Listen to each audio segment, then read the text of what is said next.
Hello friends, it's me, Cynthia, and Azalea. She's off screen. Hello. And this is our Wednesday edition of our Magic Hour. Thank you so much for joining me. Today I'm going to show a little bit more of the waxwork I've been doing.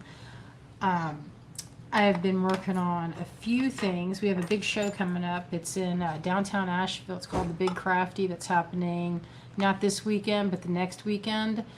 And I'm making a lot of necklaces and things. This is a pendant. It's a labradorite. Look at the shine on that. And this is the setting. I have to put some prongs on the back so that way I can see the stone pops out. We cast this part in silver, and then if you have prongs on the back, it shows both sides of the stone. Sometimes this doesn't work great, this technique, if say you have a stone that has a really kind of boring background, there's no reason to see the stone. But this one, both sides are really good. Like this is the back of the stone, look at this.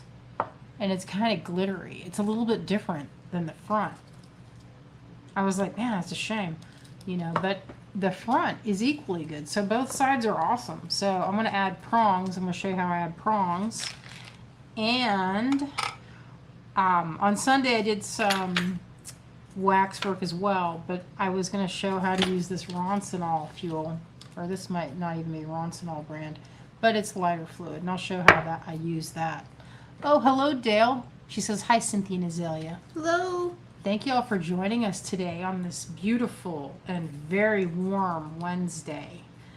I don't know how it is in the rest of the country, but it's unseasonably warm here in Asheville. It's like, Greg was like 100 degrees. That's what the car was reading. But I think that's just, the inside of the car. Because, how can it be 100 degrees in Asheville? This isn't Florida. This isn't Arizona. Hello, Melanie. Oh, she says she loves her stone. She got her order today. Awesome. That's what I like to hear. New York is hot. You know what? I feel like New York in the summer is always hot. Has it ever not been hot? That's like Chicago is like the surface of the sun. All right. Oh, and we made a new kit. That was exciting. Made a new kit. And Strawberry Sunset. Strawberry Sunset. This is Azalea's picks. Azalea and my pick. Hello, Debbie. Hello, Terry. Oh, and I see Nancy is joining us. Hello. And our friend Allison is here with us today. I will Thank you all. drop the link to the kit in just a minute. So then I'm making this. So this is, it's kind of a sea anemone type thing. So I have a bunch of stones, a lot of cabs I've been collecting for so many years. And I'm trying to make something that I can cast one, like one type of setting and then just drop stones and things in there. So this is what this is going to hopefully look like. Maybe it goes the other way. All right. This is like this. I have to hold it. But it's going to need prongs. This is what they call a party sapphire because there's a little bit of blue on the bottom, a little bit of orange. And it's basically, that just means it's a sapphire with lots of different, like party color. It's not party with a Y, it's party with an I. I was like, so what's that mean? They're like, well, it means several color. I'm like, okay. Hello, Lynn. Hello, Debbie. Hello, Terry. Hey, friends. Thank you for joining me. I've been doing waxwork like it's my job. Kind of is my job. So, and I want to show you something else in a minute. That was pretty cool. I have my little puppet I've been working on. It's looking so good. So pleased with it. I'm going to flip this camera. And this I'm going to show you that tip with that. If you ever do wax work. Some folks were like, how will I ever do wax work? There are no casters. Of course there are casters, friends. There's casters all over the place. You should show the kit real brief, like. Oh, well, let me just flip the camera around. I'm going to Yeah. flip this camera. And we're going to flip it. And then you can see Azalea's dress she just finished up making. Get ready for a spin test, daughter. I will. Get ready. Get yourself ready. There she is, folks. Look at that lovely daughter. Tell about Regency this dress. I made Regency it style. with a pink cotton part right here, if I can show it. It's like a strawberry milk color. Beautiful. And then white chiffon that I thrifted. I think it was a curtain, but now it's a dress. Beautiful. And then I had made a mistake here, so I covered it up with this cute little vest, and I'm very pleased with how I fit. Pause on the back, but kind of step back so we can see that. So that detail. I'm gonna hold it up so we can see that. Get in there a little closer. You see that little detail? Pretty nice. It's like, what do you call that when it has that seaming? The top stitching?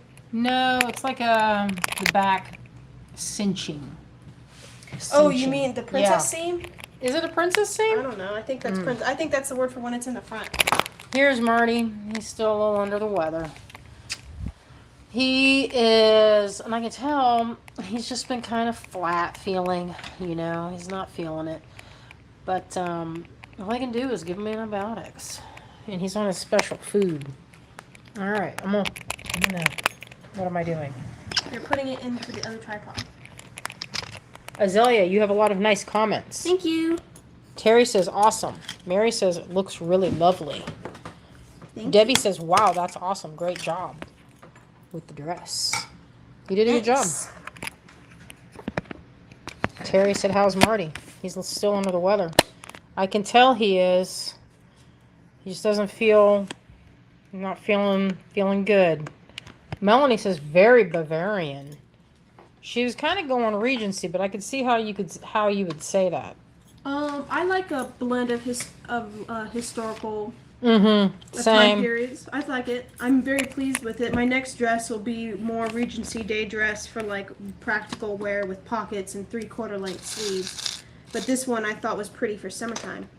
Summertime. I almost started humming that song from that Lana Del freaking. Rey. No. Oh, I was gonna do that really annoying one from Adventure Time. Or no regular show. So check out this kit. Love it. This is one. Look at this. Where's that other scoop? I love that scoop. Here's the scoop. I'm gonna show you a little closer. So this is one that we put together this last couple of weeks. We've been gathering the beads and trying to do a nice colorway. So in this one, there's this new cut. We found this pretty recently. It's a strawberry quartz. We high graded them, so we picked out the best ones. Oh. Yeah. Terry says, good karma going his way. Probably from a little Marty Balbun. Yeah, Melanie, Regency does have a ton of that high-waisted. It's very flattering on everybody. It's pretty flattering. Oh, hey, Mary. She says, hello, ladies. Oh, thank you, Deborah. She says, both of you are so talented. Love seeing your creations. Thanks. Yes. So anyway, this is the kit. What's this called? Strawberry I Summer? called it Strawberry Sunset. Strawberry Sunset. So there's a lot of different variety in here. What I was most interested is, let's see, there was one I was particularly in love with that I'd been kind of like really looking at. So this is a lot of amethyst. There's a lot of amethyst, different shapes. This one's a high grade amethyst. Look at these rondelles. Micro-faceted. There's a limited edition of these. There's only 16. And there's some Aqua Aura quartz. This is when they fume the quartz points with metal. And so that's what gives it the finish. That kind of Aurora Borealis finish. And I believe it's a mixture. If there's any glass people that know the formulation to get this, I thought it was gold, but it might be silver. I think the gold is a very small amount, but when you fume it, it coats whatever's in the chamber. Of course, you can do that over a flame, but then as my understanding goes, if you do it over the flame, some of it's lost into the atmosphere, and the chamber gets it all on the objects. So anyway, this is a good mix. I have blue lace agate in there. There's some rose quartz. There is rhodonite. There is... Oh, Arlene says strawberry sunset kit, please. This is not on for the lot sale. This is on the website. I'll put the link in there again. Mary's asking what sizes. This is a good variety. The smallest in here is probably, would you say, so there's these cubes. I don't know if you can see this. We pulled everything. You know how when you pull everything off the strand, it looks like a lot smaller amount? This is actually a pretty good amount of beads. There's a lot of variety in here. There's like 26 varieties or something. I can't remember how many I counted out for this. So there's this small, the only thing there's only one type of glass, and this is a smaller gauge of this opaline. I went through and found some that was very clear. A lot of times it's more of this foggy, mostly foggy color, like this. Where is it? Like this one, it's kind of foggy. It's not real. But it's basically milk glass. And milk glass is the same type of material that the Dutch opalescent. I can't remember exactly what the additive is in it to make it opaline. You basically take clear glass, and what you mix that clear with, and what you now I'm losing when you flash it in the torch. I don't remember what that's called. It's been so long since I've done glass bead making, but we're pulling everything out and cleaning the rods. I have 4 different kinds of glass in there to go through. This only has one type of glass. This is the glass here, the opaline. The rest is gemstone. This is a rosewater quartz that has black tourmaline in it. That's probably one of the more expensive things. Also, as per usual, I found most of these strands have large holes. Pretty big holes. So there's a few different types of cuts. The smallest in here is the rutilated quartz. It's this. And it's like, I think that's 2.5, 3 millimeter, I think. And then there is this really beautiful grade fluorite, and I think that's the same size, so that's like 2.5, 3 millimeter as well. It's like little cubes. Mm-hmm. I like those. Yeah, they kind of sink to the bottom. And then there is, what else is in there? What is this pink? Oh, this is lepidolite. And what's this one? Do you remember what this one is? That's strawberry? That's strawberry quartz nugget. Well, it's natural. Apparently, they said it's natural. And blue lace agate. Look how pretty this is. So anyway, that's this kit right here. That's that blue lace agate. All right, I'm gonna show some wax-work. So that I'm gonna enjoy working with that. Some lepidolite right there. You know, Allison, I also love rutilated and tourmalated quartz, especially when it has those little rutiles in that dark, kind of not what's the word I'm looking for? It's not, I guess it's more of a maroon.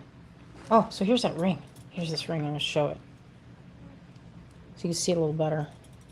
Yep, that's going to be pretty. I made this to accommodate a bunch of different weird sized stones.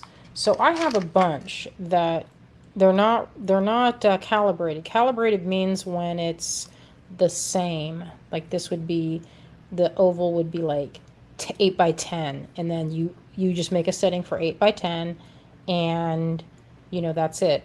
These are all a little bit different. Like this is the same type, same batch, and then the stones, are they the same? No, they're not even close.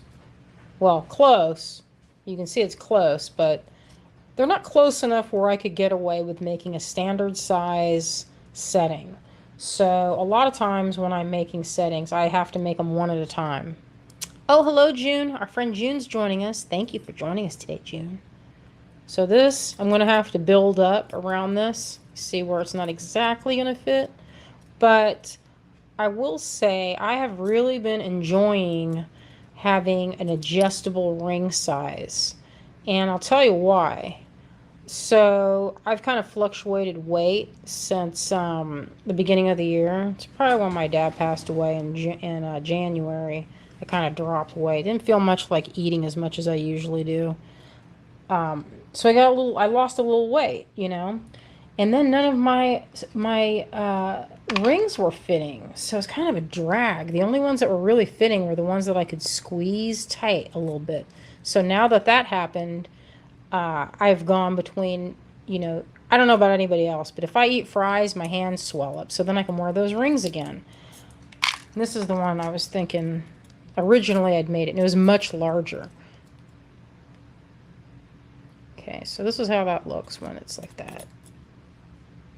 And so if you don't mess with it too much, I mean, actually I have adjustable rings that I made in the 90s, and they have held up just fine. And I make it large enough so that if someone has great big fingers or a man, they could also wear it.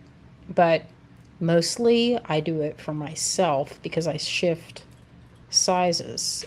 I go between sizes pretty often, so I think it looks good on this hand. This is your power finger. That's what they call that.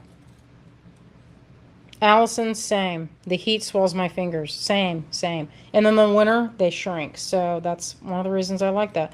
I made this a little bit thicker than I usually do. So it has a little bit more, I don't know what the word is. I beefed it up through here so it wouldn't, it wouldn't be really easy to break. Not that I've ever broken one. So I'm also making, where'd it go? So this is my, here it is. So this is the first version of my knitting ring. And so this is from the mold right here. So how this works is that these little octopus tendrils, I was looking around and saying, do I have a project that I could just show how this goes? I might have one here. I'm going to set it and I'll show you how it works.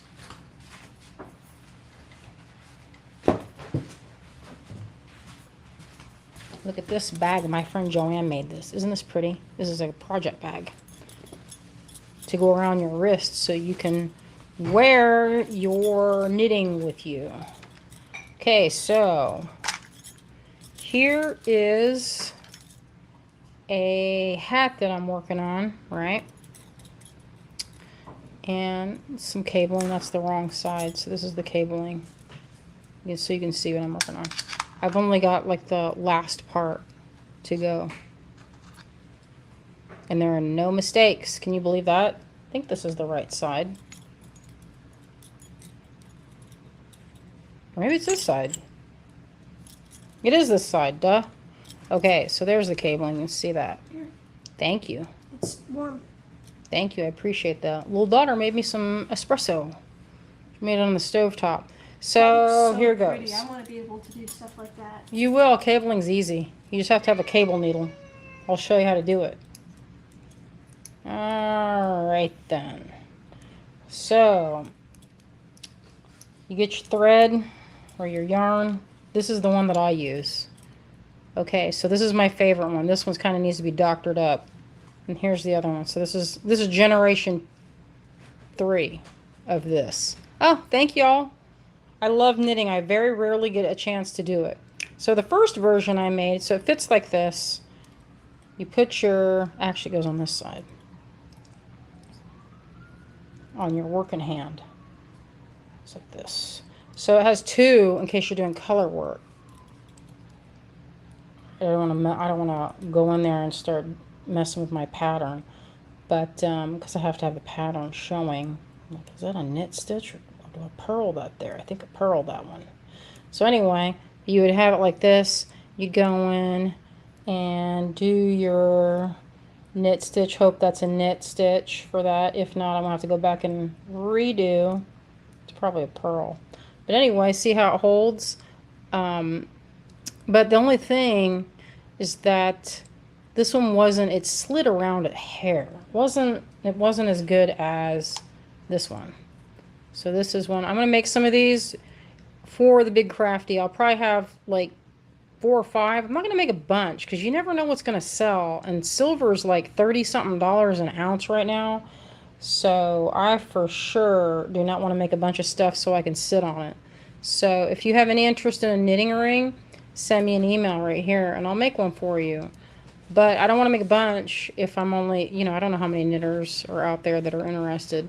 This is the better one because you can still do strand work. So you'd have like, 2 or 3 strands to keep them from getting confused. And also, the main reason I made this is if you're using a yarn that's like cotton or linen or hemp, boy, I tell you, the top of your finger, even if you have been knitting for years, can get run ragged right across the top. This will prevent that. And that's actually why I made this, because at first I started with a crochet little sleeve that I put on the tip of my finger, and then when that was kind of slowing me down because it was making it kind of like, it was like a little bit of friction, I moved to leather. And then the leather, I was like, man, this is just as, it's still kind of, there's still drag. So I designed this one first. And this one kind of slid up to his face, so I didn't love that. So I decided to do this one so that everything is kind of contained within these 3 mushroom tops. So anyway, that's my mushroom knitting ring. I have another one that was the first version of this, and it had a texture on the bottom.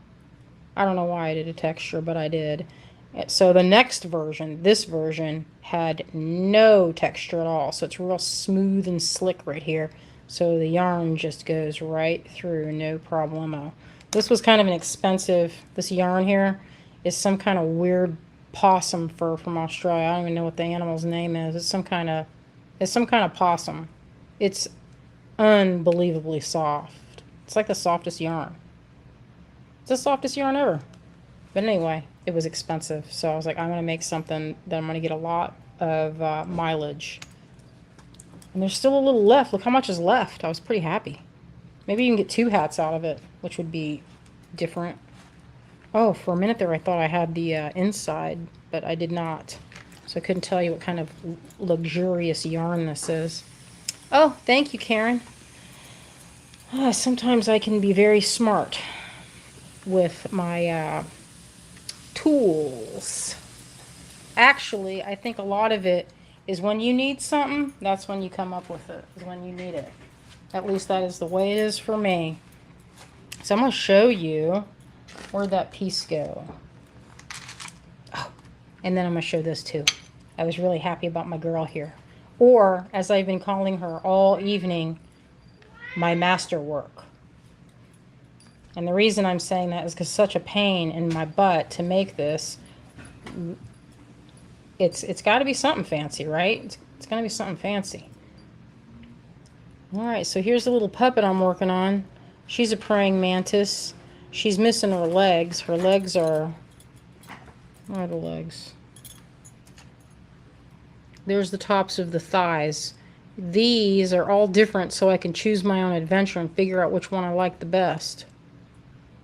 Her little clippy claws. She can, for snapping the heads off of male praying mantises. That's what that's good for. And then here's some of her little ballerina feet. They're all different too. So I can choose that. Here's another one. This one's a little bit finer work. So I've been every day, every time you've seen this, I worked on it probably 4 or 5 hours yesterday. And let's see if is that in focus? Yeah, so anyway, this is her best feature is this tail, which I'm gonna, we have to mold each thing. There's a little bit of a issue with this part. I have to figure that out. But it's been pretty fun. We're gonna cast these in silver and see what happens. It's for that TV show pilot we're working on. Oh, thank you, Robin. It's supposed to be life size, so when it's in your palm, it's gonna be like this, and she's gonna be like chittering. I don't know that I can make that noise with my mouth. That her sound effect, but it's definitely there's gonna be a lot of little whistles and clicks, because it'd be hard to make her voice. Like, what would she sound like? She'd be like, "Hello, Shemang." Thank you, Shemai. She says that's gorgeous. I'm trying to tone down my weird, the but call out. listen, it's, and then here's her wings. So they're also, it's kind of like an, so she's like an orchid. But anyway, it's a lot of work to make these little tiny things. It's a lot of hours of massaging this wax, that's for sure. Massaging.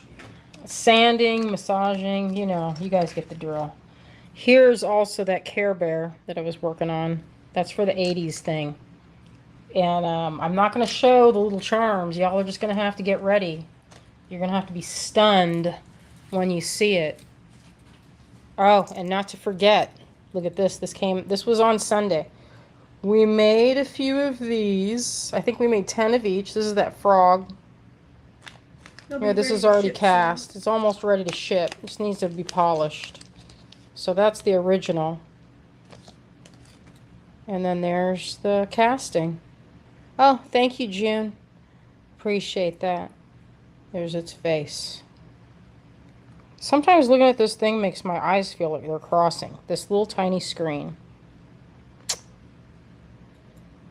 Anyway, I'm happy with this. I'm happy with how it turned out. I designed this for a lot of the men folk. I'm trying to hit that audience for when I go to the big crafty. I'm going to try it because I see them walking around and they're like, do you have stuff for men? I'm going to be like, I do. Here's one. Here's one right now. So you have to picture. Any of it can be for a man. Sure. But this one just has, I think, an Asheville dude feel like that. I mean, I'm going to wear it myself, but you know, you can picture it with cord. And so this is what it looks like on this side. So it looks like he's hanging on. That's so sweet. Oh, thank you, Allison. You know what? That was, yeah, that was a lot. That was actually the most part of this piece was carving out those little tiny feet. So much work. And by work, I mean just scraping. So much scraping. And this is the phoenix that says, just begin again. That was from the podcast or the app Waking Up from Sam Harris.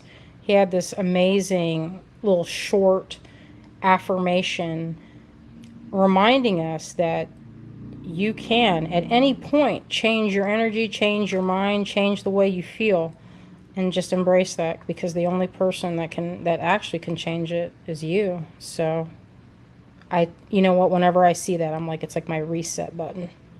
That was like more of a personal project, but I think other people will like it. So where's that other piece that I was going to show? No, I don't see it. Oh, look at this. This is one that I'm going to do. This is for watercolors. That's coming soon. Could be a ring, but I think it's going to be like, you know what my idea was to make this thing that was like, I don't know. I haven't perfected the idea, but like little bolts not bolt, like a belt loop, and maybe either here or here, something like where you're holding your sketchbook, right? Maybe even like this. So you're holding your sketchbook, and then just like right there, or maybe even clips the top. I just wanted something that had an organic kind of beautiful feel, you know, instead of like a plastic pan. I fill my own, and I make a lot of my own colors. Not a lot of my own colors, but I like collecting the colors. So, all right, let me show you that technique. So, where's one? Oh, here we go, because I've been working on this all day long. And it is, oh, Terry says the Phoenix for sale. The Phoenix will be going on. We were considering doing a pre-sale because we just made these guys in Shibuichi. They are destined to be made in fine pewter. I'm going to make a pet batch, I think, in bronze and silver coming up, but we don't have the pewter mold made yet. We just need to, it's on our things to do list. We were thinking about opening up pre-orders for it, but we'll just have to see. I'll have to look at my workload. Sometimes the pre-orders can make people don't like to wait, so that's the only thing. They don't. But it might be better because every day I'm getting closer and closer to completely clearing out the order doc. And then people might feel a little less antsy about a pre-order. Okay, well, Just like that's a me. possibility. Terry said she wants one. You want one on pewter or you want one? I think there might be one in Shibu, but I do not want to make, I don't want to be talking and then it's, oh, no, wait, you sold it. So, this is the ring I've been sitting here, like, really working on, because I'm desperate to finish it before the big crafty. I want to have a few. You know, I have a lot of things in the, $12 range and $8 range, and it's nice to have when you have a table at an art market. It's good to have a variety of prices because you want to be able to accommodate all different types of customers. You don't want to just be like, oh, so this is only for the very wealthy. I mean, sometimes that can be the case. I was set up next to a knife maker a few years back, and I was looking at his knives, and I was like, oh, maybe I'll get one for the kitchen. And I started looking at them, and I was like, and he was like, oh, yeah. He's like, I can't afford my own knives. And I was like, well, that's the thing, is there's something for everyone. There's prices for everybody. Well, not at his table, but kind of at mine there were, you know. Oh yeah, ours for sure. Ours for sure. We try to finished jewelry down to $8 beads. I like the most expensive thing on my table was this octopus ring that was sterling silver. Now that was almost like an ounce of silver in this piece. A lot of handwork to make it because I doctored it up right out of the mold, and some rose-cut sapphires that were antique. And this guy argued with me. It was such a strange experience because I was marking it. I had my gallery prices on it because I set it up at Art Garden. And if I'm selling it there, or I'm selling it at a show, I put a discount because I'm not having to pay the, percentage to the gallery. Alice and they were Damascus, exactly. Yeah, they were really high end and extremely beautiful. That dude was on that show called Forged in Fire. I don't remember his name. I'll have to watch it, but we're friends on Facebook, and every time he posts his knives, I'm like dreaming about what that would be like. You know, I did buy a Damascus knife on our way back from Tucson a couple of years ago. You remember that when we stopped in Truth or was that Truth or No, that wasn't. It was before. Damascus knife. Oh, that was Truth or Consequences? You got a Damascus knife, and I got one too that had a handle of a ram horn. Ah, but you know what? They get rusted. They kind of got rusted. So anyway, I'm straightening this out, my adjustable, and I'm getting rid of, this is denatured alcohol in this thing, and it's hot. You can use one of those pens that they have. They make these pens that are called a hot pen, and it's electric, and it's kind of like a little soldering iron, and you use it with wax, and those are good for building trees for casting. I find that this method is really old school. When I say old school, I mean it's like the oldest. I learned this method from Bob Burkett. He's an artist out of Antioch, California. Y'all probably know Bob. Maybe you know Bob, I don't know. Used to do a lot of shows with us back in the day when we were out west more often. How's your coffee? It's good, as I thank Do you. you want any more? Because I just made another one for me and Lucky. Here, go pour a little. I mean, if there's not any left. There's gonna be one. Oh, thank you, Melanie. She's gonna make dinner. Thank you for joining us. We're gonna make dinner here soon. I don't know what I'm gonna make. We stopped and got some Popeye's chicken as a snack. It was delicious. And it was delicious. They had, There you go. thank you. They had a dipping sauce that was, I think it was It was like garlic and Parmesan. This design is making me think of turkey tail mushrooms and also of sea anemones. Anemones. I don't know if I'm going to keep it like that. Because you never know. The thing with waxwork is that you can go in different ways and different methods, but you can also use some of the old-fashioned ways, like with the heat pen. This works good for me.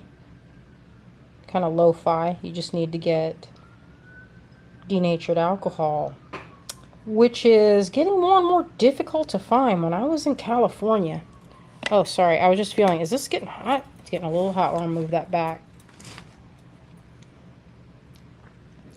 They made it so that you couldn't get it. And I was like, what is happening? And apparently, people are making some kind of chemical with it that's against the law in California.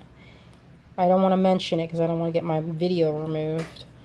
But it just seemed to me like, are there so many people making this so that we have to make a cleaning fluid, which is what they use it for boats, I guess. I'm not sure what exactly it cleans on a boat. Maybe barnacles. I know I was told once, but since I don't have a boat, it never really, that information did not stick with me. But anyway, it's getting harder and harder to get denatured alcohol. Weird. I don't know. I think for myself, I'm not going to take anything that somebody cooked up with a bunch of chemicals from Lowe's. That doesn't seem like my jam. Are you talking about consuming different? Yeah, I was chemicals just, the reason is for it's cleaning? so irritating because when you're trying to get, you're trying to buy stuff for the workshop and then you go there and they're like, oh no, you have to go to this marina 15 miles the other direction. Oh, hello, Sonia. Sonia, you should drop a link to your site. She had a really fun live. I think that was, what day was that? Was that yesterday or was that this morning? Don't even remember. Sonia makes some really, really beautiful sea glass jewelry. And it made me think of when my sister and we collected sea glass from pretty much all over the world. She had some awesome pieces from Ireland, and they just had a little bit of different look, because I think it's the whatever kind of glass is in that area. We have sea glass here along the creeks. It's not sea glass, it's creek glass, and it's made from some of the college kids over at Warren Wilson. You get some really unusual colors of glass. They're very colorful that wash up on the shores over on the Swannanoa. I find sea glass over there, but it's a different kind. It's like all rainbow colored from pipes and things. Oh yeah. Oh good. Some of their oh, Sonia's saying she's looking forward to making some stuff with our pieces. I'm excited to see what you make. That's one of my favorite things, is seeing what other folks make with what I make and how that circle continues. I mean, I've been doing this for I don't know, over 20 years now. Almost 30, I believe. Hey, how old am I? 50, almost. No, I don't think so. I don't think so. I don't think that is the way. So anyway, it's fun to see. I have customers. Azalea, I have customers that are older than you. That doesn't surprise you. She's like, and? I'm pretty sure everybody here right now in our live video is probably older than me. That's not a great feat. No, I meant like customers that have been my customers for longer. then you've been alive, is what I'm talking about. Weird. Yeah, that is weird. Because I was just thinking just now of some of my customers that have been buying from me since I was older than you, but still, it's a long time ago. Oh, thank you, Sonia. She says, I love your nature-inspired whimsical pieces. So much magic. Thank you. Whimsical. That's what I like. Sometimes you can burn this wax and it makes those little black spots. Yeah, sometimes that is true. Sonia says she has a cat that's 17 and the kids that come in are kind of surprised or they're shocked at the age of the cat. Like, this cat is older than you, fool. Mm-hmm. It's okay. My cat, Frick. How old was Frick? He's an old cat. I had him in college. So that's looking good. I'm going to give it a little, well, this is called a fire polish. And so when you fire polish, this is a tricky thing because you can easily, yeah, you can fire polish beads for sure. This is fire polishing wax. So this is the fire. It's on a low, can't see it. There, you can kind of see a side view. All right, I'm going to show you. You pass it through. You got to do it quick. If you do any hesitation or slowing down through this, you'll melt the entire thing. All your work will be lost. So I'm going to do this very carefully. And then see it kind of, it bubbles it up. You can see it melt where it's that dark, shiny. Okay, here we go again. We'll just go right here and see. That I got a little close. That was too close. There, that's a little better. A shop cat? I want a shop cat. Marty's my shop cat. Oh, thank you for joining us, Karen. She says good night. There we go. That's a good fire polish right there.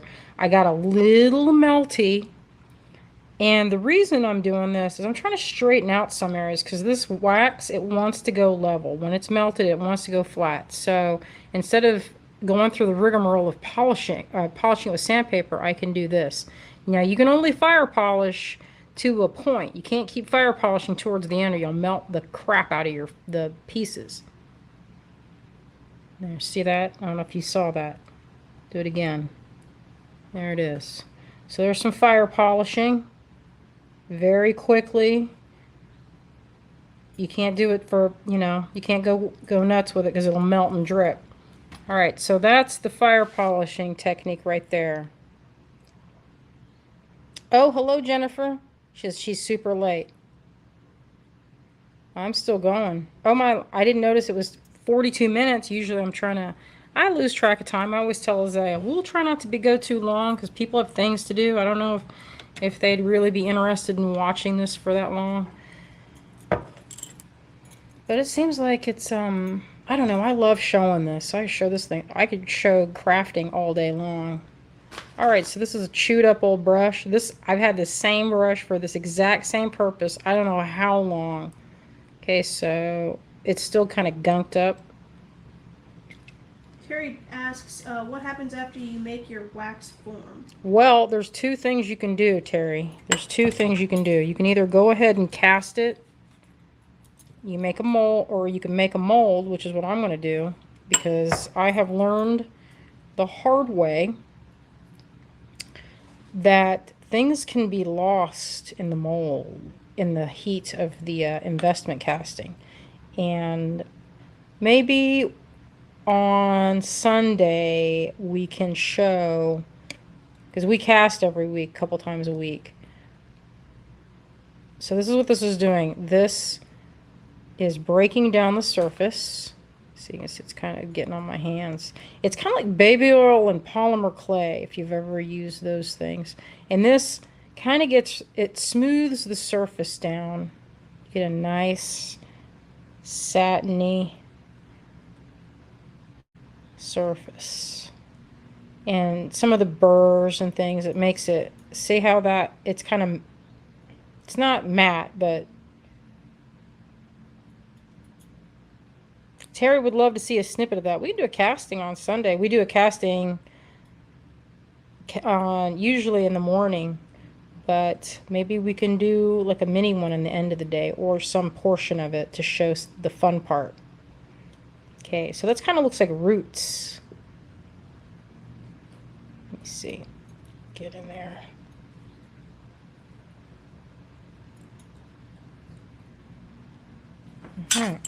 So this is going to have prongs, and so the way I'm making the prongs is, where'd that stone go?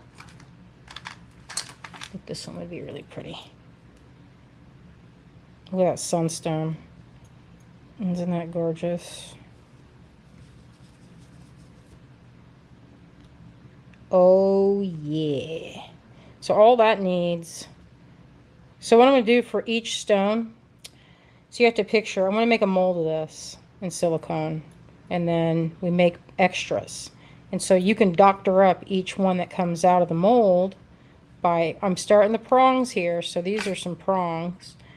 They're not very good right now, but I draw them on like this. This is to get in here and show it. Okay, so this is some poured wax that was on the table, and I just peeled it up. And this is a tile from Home Depot or Lowe's, one of those places. It came in like a 12 pack. This was like a, you know, it was like a bunch of them. It's for like your bathroom or kitchen or something. So I'll use my scrap wax. And the prongs don't need to be very big, so I'm going to melt them.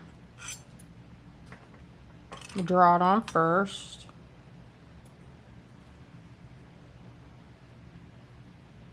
There's one. There's the other one. And you can change the shape.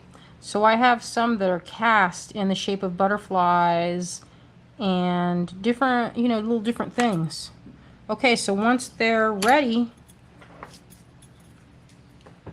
where'd the tool go? Oh, I'm like, where'd the tool go? It's sitting right here.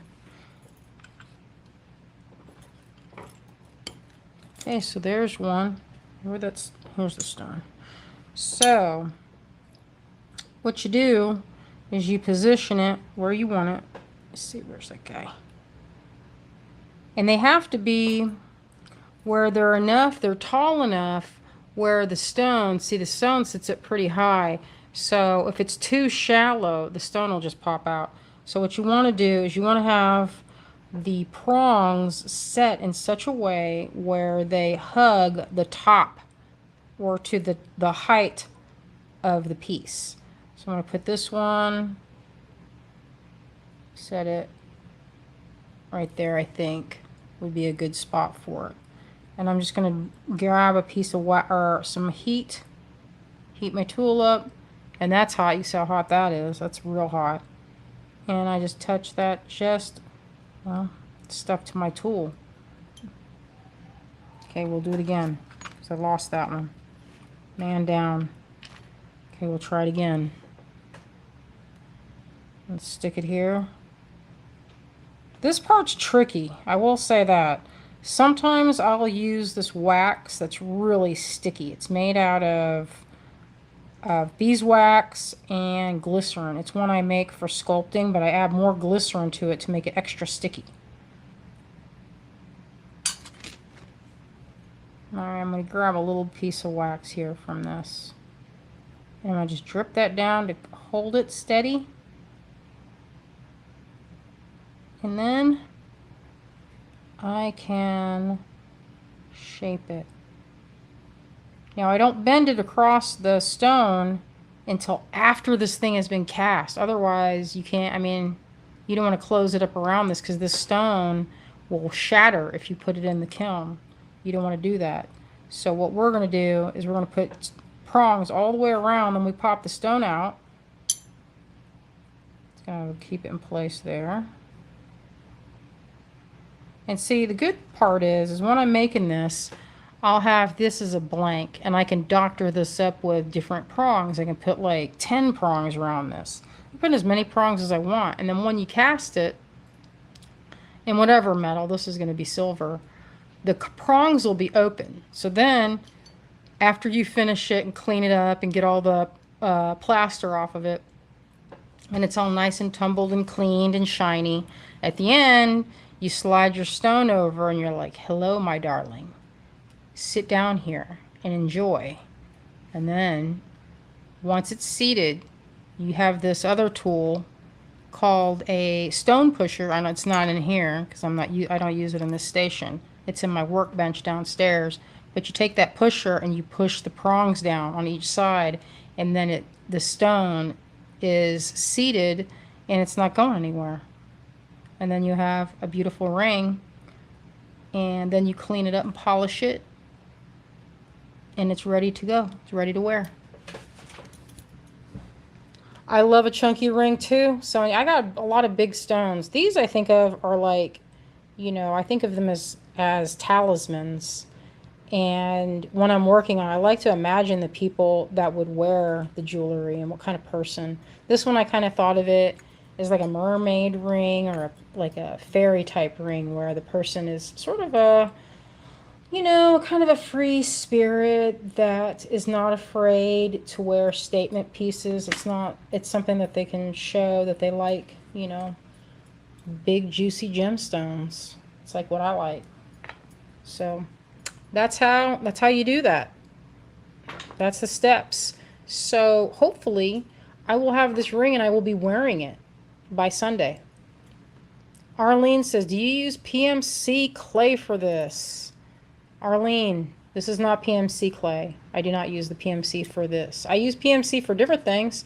I like PMC for making coins. I like to use it for, what else do I like that for? Hollow forms. Many things. All right, I'm going to switch to the... I found this yesterday. This is a big piece of amber. Greg got this in Tucson like 12 years ago, and he carved a bead that's been, it's been for Kate. Oh my God, it's been that long? Nice. Okay. Well, I won't remind Kate how many years she's been waiting for this piece. So, she'll just know. She knows. She's going to get it eventually. Maybe in August she'll get it. I'm going to try and finish it for the retreat. Oh, when I said retreat, it made me remember that Midsummer Market's coming up. We're working on a kit for that too. That's July 20th and 21st, I believe. Is that correct, little daughter? I think so. Yeah, keep watch for that because that's going to be good. We got a special guest, a crafter from another department. They're not beaters. I know, weird, right? Coffee filters, so many uses. Greg's been going on and on and on about how the multitude of uses of coffee filters. When I was helping him in the garage the other morning, he slid over a coffee filter from across the table, and I peered into it, and it had slices of cheese in it. Yeah, he's been putting everything in a coffee filter. I was like... It's now a snack bowl. I know. I was like, okay, so apparently it's good for peanuts, too.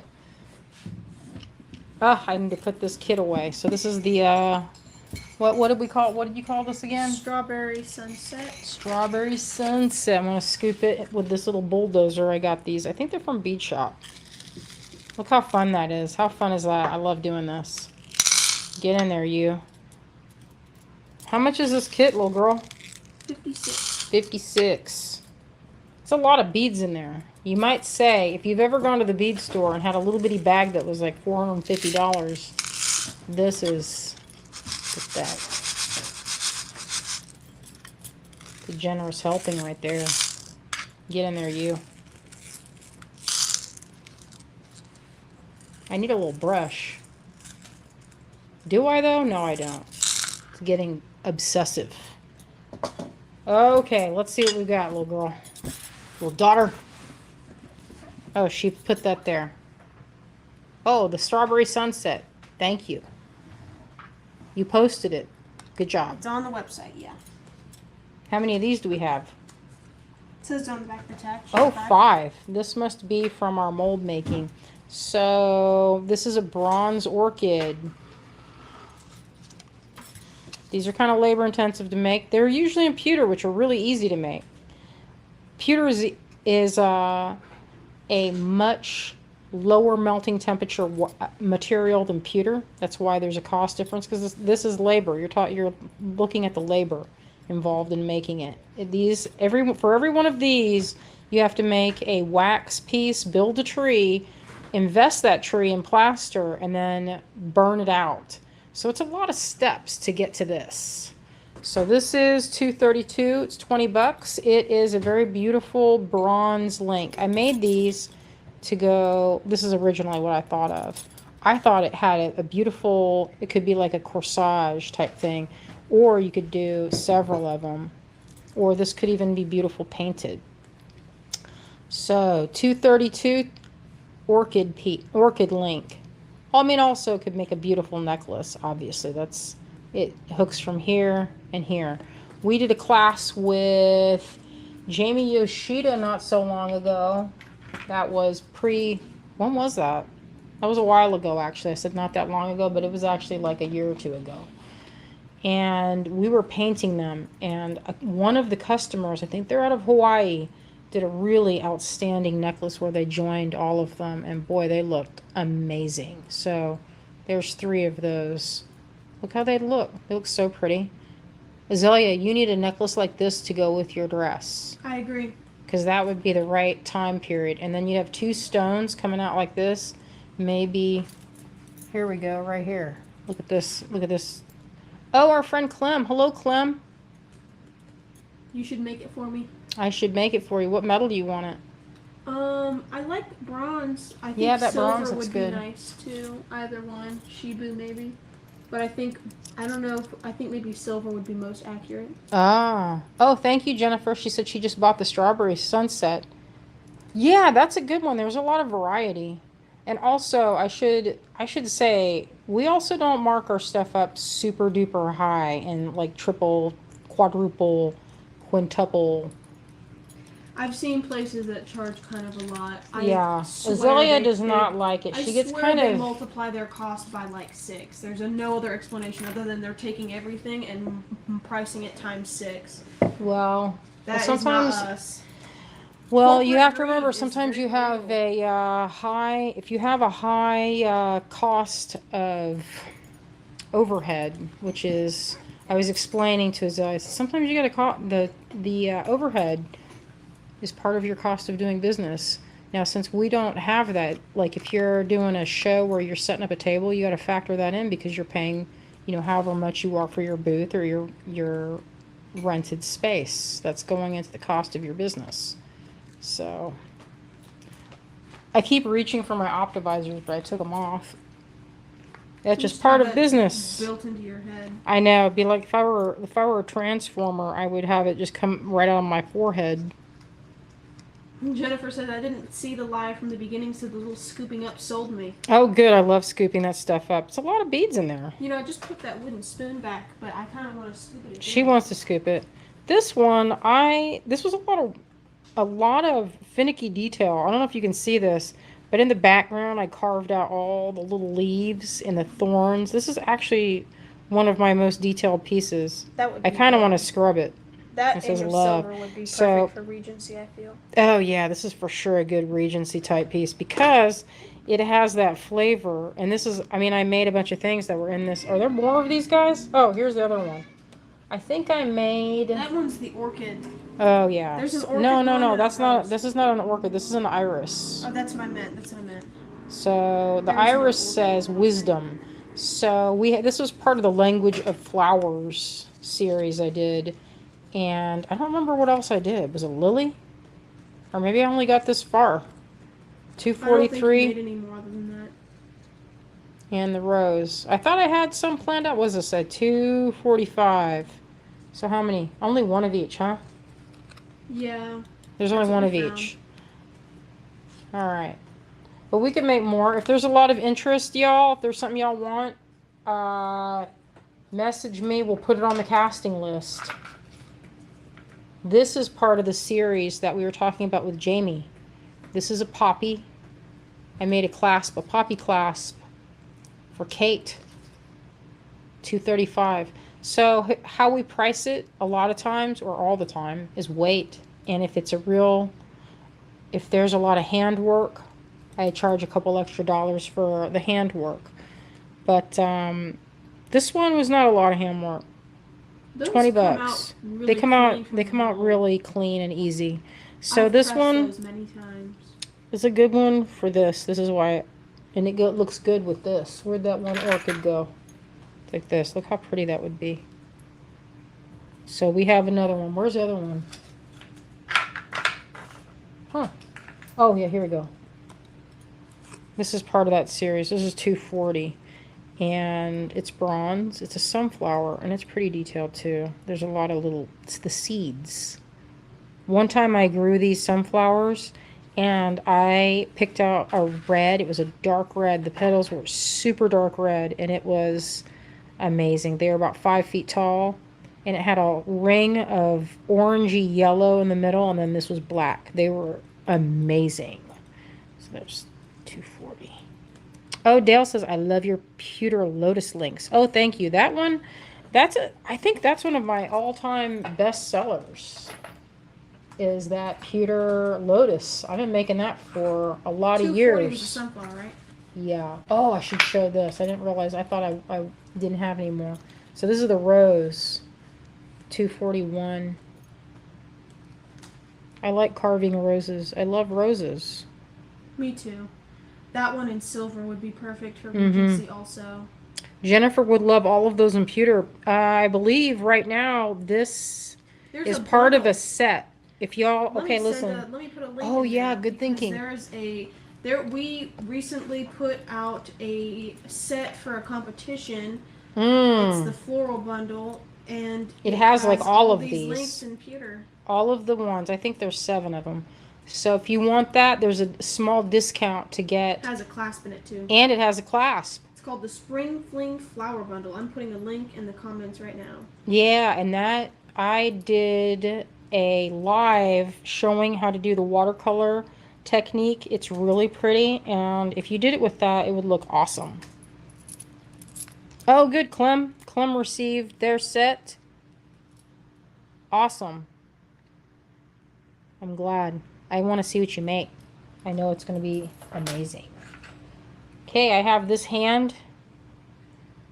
I made this for the purpose of making earrings because I love Frida Kahlo's, but I didn't want to have to make 2 different hands, so this was the opposite side, so when you flip it, it's like this.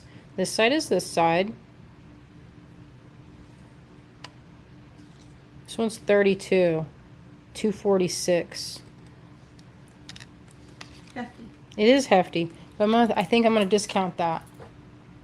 I just feel like it's like I want to, because everything has been like 20 bucks. But I'm gonna put this one at I think 28. It's 28. If there's any takers on that. It's beautiful in bronze. This would make a good pendant for a mala. I would think at the very bottom of a mala, you know, because it has the hand, you know, you're holding the little hand. It's a good feel to it. So that is, I marked it to 28, it's 246.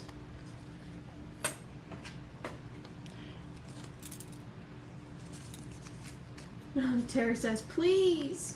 You got it, Terry. What was that? That Frida Kahlo head. Oh.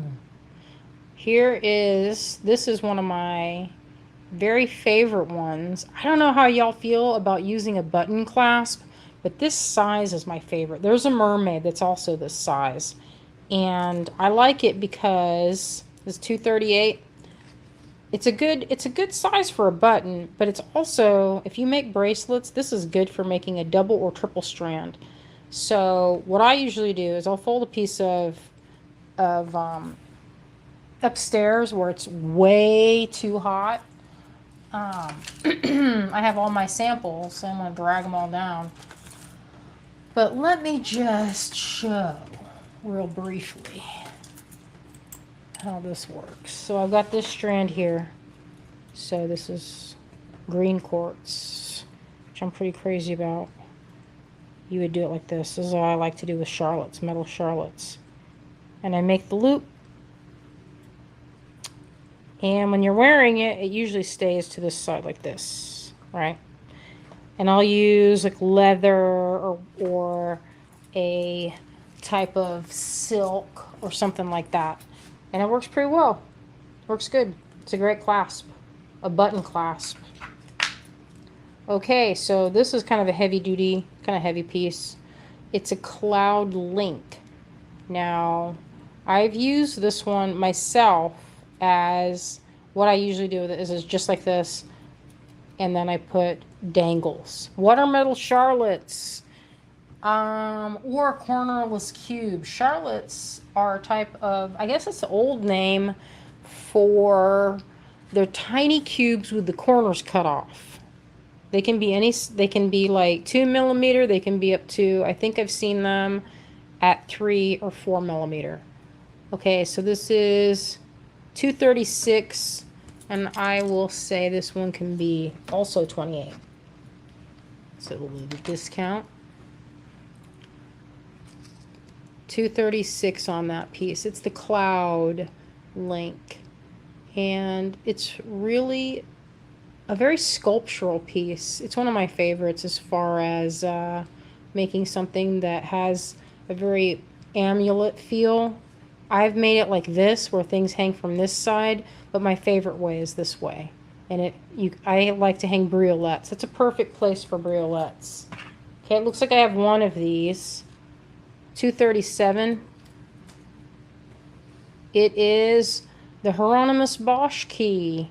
That guy, in all of his paintings, you can find this key. It's hanging from Jesus's belt. It's hanging from John the Baptist's belt. I would like to know what this key opened. What was that door? So, oh, Dale said, I must have 10 cloud links I'm making different things with. Love them. I do too. It's a good one. That was good espresso, daughter. Thanks. This is one that Greg made. It's a very futuristic sort of design that could be,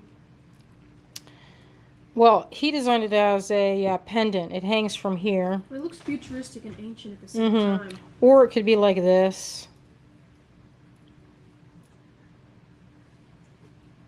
It looks almost faceted. But yeah, you know what? We watched this show called Ancient Aliens, and this kind of reminds me of the carvings on the what's that place called? Tanichiwan? Does anyone know that one? Someone correct me. I'm not. Tanichiwan in I Peru? did not watch that show with you guys. All right. Well, there's an ancient place where there's a pyramid.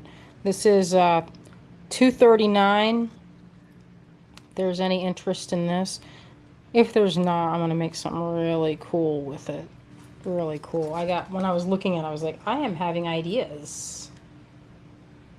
I am currently having ideas.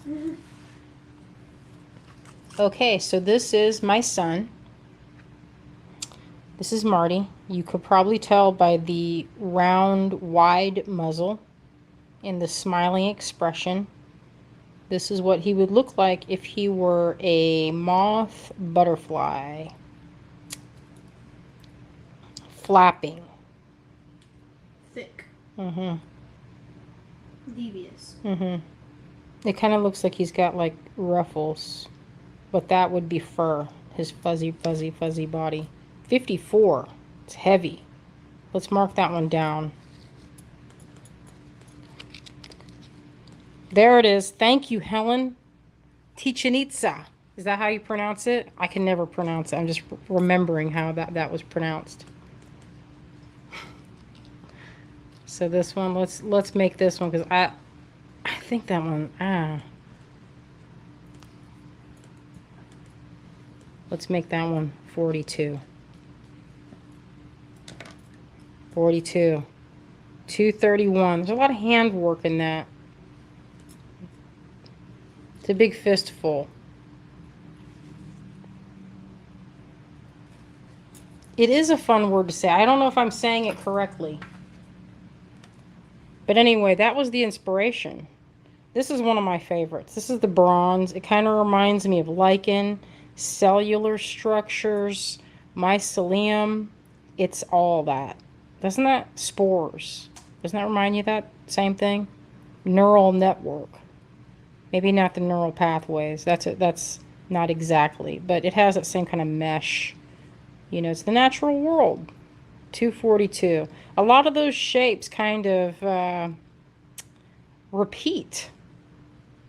You know, they say it's speculated that these repetition and pattern that surround our universe is proof of, what do they call it, of design. Just like artists have a visual vocabulary, they're like, well, if that's the case on a small scale, that must be the case on a large scale. It's a pretty interesting idea, I think. The concept is really interesting. Oh, I haven't seen these in a minute. Haven't made these in a long time. So this is the home nest. How many eggs are in there? There's three little eggs. This is actually based, if you can believe this, one time I actually found a hummingbird nest that was this size, if you can believe it. I have two of them, 244. This is actually, I mean, I couldn't hardly believe it. It took all I had not to reach in there and like get it and then crush it. That's so crazy. Intrusive thoughts, y'all. Intrusive thoughts. I didn't do that, obviously, because I would feel like the most terrible person that's ever been. But that's the intrusive thought I had. I just wanted to crush it. So instead, I made it in metal that could never be crushed. So on the inside, right there on this little bitty leaf, it says home. That's cute. And I have two of them. There's two. Okay, I have this mermaid. I have a bunch of these gals. 4 of them. She's one of my favorite. She's like a prawn. You know, when you go to the Asian food store and they have those prawns. She's got her tail reminds me of a prawn. Could you imagine if mermaids were like that size? I would love it. If they were that size, though, that would be like, they would keep them in tanks. I would keep them in tanks for sure. I would love that, actually. And I'm sure there would be people that would eat them and they'd have like different, you know, you'd have them on, I don't even know where I'm going with that idea. I need to, right now, my mind needs to back up the truck. I know, that espresso done something. The espresso is letting all the intrusive thoughts out of your mouth. They're just coming out so faster than the thoughts can be completed. Faster than they can be filtered. Her hair must have been hard to carve, Bonnie. That's what Bonnie. It was a little bit of a challenge. Actually, you know where it was hard to carve? The scales. That's where it was. That was a lot of. That was where it was hard to carve, and the face. So I'm going to say, let's make these 30. We'll just say that's 30. So I have 4 of them. Dale, of course I remember sea monkeys. Dale, that's my first disappointment in life. When I was expecting to see the Sea King and his family, and instead, I got brine shrimp. Dang. Yeah. That's called disappointment. Early disappointment. Gives you trust issues when you look at that thing and you're like, what? The face of those are not monkeys. They're not even humanoid. So disappointing. Liars. But boy, I loved that artwork. I loved it, and I loved it more. Yeah, this one she's more sculptural because, you know, she's detailed all the way around, and it's like her hair holds it. You know, if these don't sell, I put these for the Big Crafty. I put a chain through. I have this fine, flattened, drawn chain in brass, and I put that on a brass piece, and that's it. That's the necklace. Yes, these are bronze. I make them in pewter and silver and shibuichi. Not very often. Mostly in pewter these are made. There's a few of them, I think. Yes, there are 4. I have 4. A big old handful. We have 2 left. Ah, where's Diane? She's going to want the rest of these. Oh, thank you, Bonnie. I like them. This is one that I sell to young women. This is 20-somethings love this piece. This is one that easily gets snatched at the shows. Dale, I like things to be, this probably won't surprise y'all, but I was a sculpture major. It was actually fine art with a thing in, it was sculpture and medieval painting techniques. Was my, I keep showing this. Medieval painting techniques seems like such a fun thing to study. Oh, God, I loved it. I loved medieval painting techniques. I want to learn. I will teach you. I will teach you. I have a book on all the old recipes from those monks. Man, they had some weird recipes.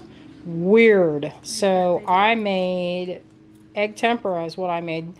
That's why when I'm talking about making pigments and I'm collecting them, I'm doing it the old-fashioned way, like my name is Brother Cadfile. I love Cadfile. Same. He's cool. But this is they make, I mean, you make paint the same way that it's always been made. You find some mineral, which I found some that was mica. Maybe I go find, there's always some around on every windowsill. You'll find a rock that I've been meaning to. And just as I said that I turned, did I find a rock? Yes, I did.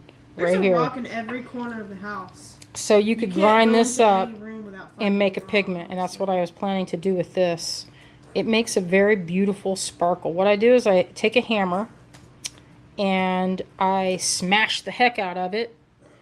And then you have what's called a, what is that thing called? I don't know what it's called, but I'll think of it later.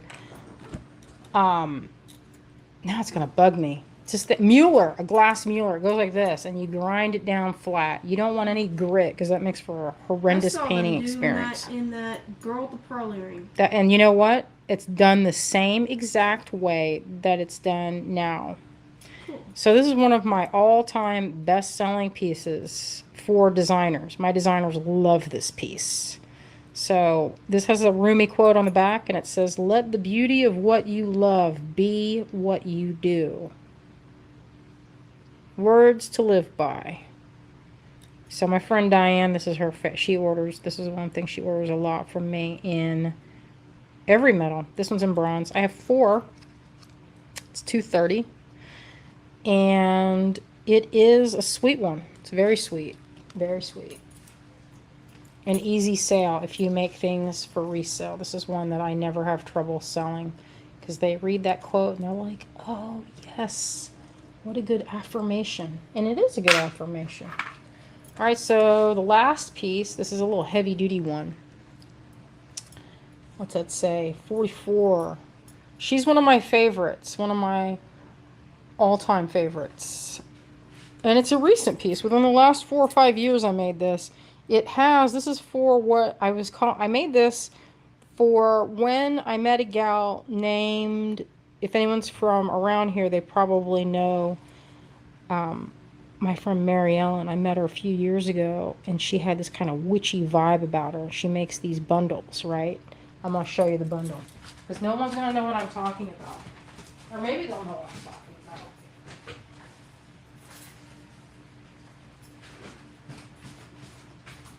I just happen to have one of these. So she makes these. She's kind of reminds me of like a hedge witch. Look at this beautiful. She's like if one of the ants from Practical Magic was more earthy. I know. She's just like that. I love that gal so much. To hear such a thing too. Well, I don't want to make her uncomfortable. But anyway, this is her her brand, Appalachian Sacred Smoke. So she makes these, and when I met her, I was like, I just love this lady. And so I carved this. This was like 3 or 4 years ago. And it has this little Veve design. It's not a real, like, it's just a design. I saw this on a church. This design part was in Paris. I saw that a few years back. and I translated it to my own sort of heart leaf arrow, meaning it's going into the earth, and this being the sun, also star. So she makes these. I buy them from her. I also take her poetry retreats. And so, you know what you do with these? You set them on fire and you burn them. That's kind of magical. Where's my lighter? Here, let's burn it. Let's start. I'll take this paper off in a minute, but let's just show. It's kind of fun. It smells good. That's what you do. It's kind of... Space clearing. Space clearing. And I get a couple weeks out of each bundle because we'll burn a little bit. And that's when I burn incense or any of these, it's like my brain's signifier to it's time to be creative. Oh, thank you, Clem. Clem says, I wore the necklace that I made with that charm on it yesterday. It's so nice to the touch. I think so too. It has a very talismanic amulet feel.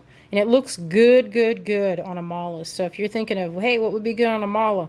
You put yourself maybe a 10 millimeter something. What do I have as a 10 mil?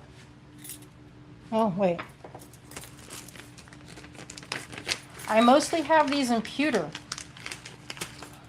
In silver, it's expensive in silver. It's Boy, that heavy. would be so expensive. It's like... We've sold them in silver before. I've made them in silver. We've had them in silver. Look at this sapphire. It's just expensive. Mm-hmm. But then it's like super heirloom quality. I think Yeah. some things, they might be expensive, but I think a lot of things are worth it. Yeah, I Like, when think it so, comes sure. to handmade jewelry. for You know, I sure, mean, treat yourself, right? I mean, the it'll heck. last you forever. I mean, all the metals will. It just depends on what you like. This will patina down and change color. That sapphire looks so good with that. And then imagine if you did a hand knotting. This in silver and pewter is only like $12 or $14. So I don't know if we raised the price, but we should because it's getting thicker and it's a thick piece and the metal is getting more and more expensive. All right, I think that's it. Do I have anything else? I think that was it. I was gonna put other things, but we ran out of time. It is the way that goes. I'm gonna flip this camera around.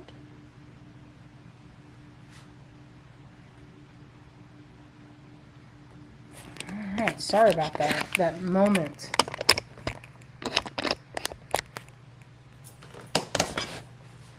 All right, friends, thank you so much for joining us this evening. I hope it was fun to see how we make our charms and how we've been, some of the bronze we've been casting lately. Oh, let's see, I saw something here. I missed it. Oh, thank you, y'all. Thank you, Debbie. Oh, Linda says she loves the hummingbird nest. Oh, you've never bought from us before. You know, we forgot, Azalea, to show that graphic. I always forget. I know, I do too. So and now it's late. But yeah, now it's done, Now it's okay, Linda, in the future, we have Wednesday at 7 and Sunday at 7. If you'd like to join us next Sunday. I could show it. We can show it just for her. Yeah, we can show the graphic. So, There we go. yeah. This is how we do it. You just use your comment, and all the comments come in at the same time from different platforms. We're running to 3 or 4 different places right now, so we're getting the comments from all those places filtered into one location. StreamYard does that. So each tag has a lot number on it. It'll say lot 234 with the price above it, and so you just comment the number. You can just say 234, and I will write down your name and your lot number. And an invoice can be sent to you if I have your email address. Yeah, so all we need is your email. If you've never shopped with us before, if you've never been to Greengirlstudios.com or anything like that, then we will not have your email address. So you can send me an email highlighted right here, Azalea Ogden iCloud, or our usual email address that we have at the top of the regular screen. So I can take your name and your email and make you a customer account. It's very easy and very fast. Yeah, and it all goes through Shopify. Yeah, so you get tracking, it's secure, If you're not satisfied, there's places to talk to people on Shopify or whatever. It's secure. It's better than invoices through PayPal. Yes, it's very good, and it has tracking. It's built in. It's all in one place, so it's a lot of fun and easy. It's pretty easy. I mean, ultimate easy is to do the website. All right, friends. Thank you so much for joining us. We really appreciate everyone showing up live to our event and participating, and even more so when you make a purchase. It keeps us doing this, and if you like what we do, keep watching. Give us a thumbs up, and even better, if you're in the mood and you feel like it, and you might think someone that would enjoy our segment, then share it on your website or on your feed. That would be wonderful. We would really appreciate it.